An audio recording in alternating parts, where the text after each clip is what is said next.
I get asked a lot, what about concealed carry and the option of open carry? So in Virginia, open carry is legal. You can strap a gun on your side as long as it can be seen. People say that's your constitutional right. I don't need a permit. I get that. And I totally respect that. Completely respect everybody's opinion and the way they look at things. I like to say carry concealed and go unnoticed. When you have a concealed permit, you can conceal it. You can hide it.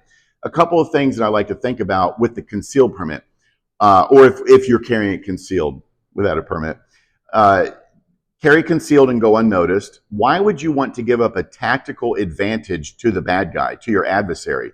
The bad guy is only going to find out that I'm carrying a gun when it's too late for that bad guy to find out I'm carrying a gun.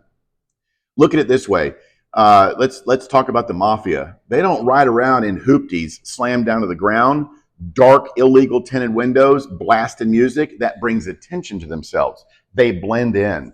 In 1992, I was on a motorcycle gang task force, and we were working with the FBI, and we're monitoring Bike Week. Bike Week in Daytona is about 500,000 motorcycle Harley-Davidson enthusiasts that come in for a 10-day event. And back in that day, it was just overwhelming. It was just so crowded.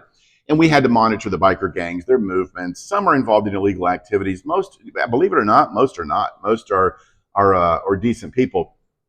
But the Hells Angels came in town, and that was a big deal because there were rival groups. These are gangs. These are affiliates. And I'm not using the gang word to put them down, but they're classified as gangs. They have their turf. Outlaw at the time, the Daytona Beach territory was outlaw.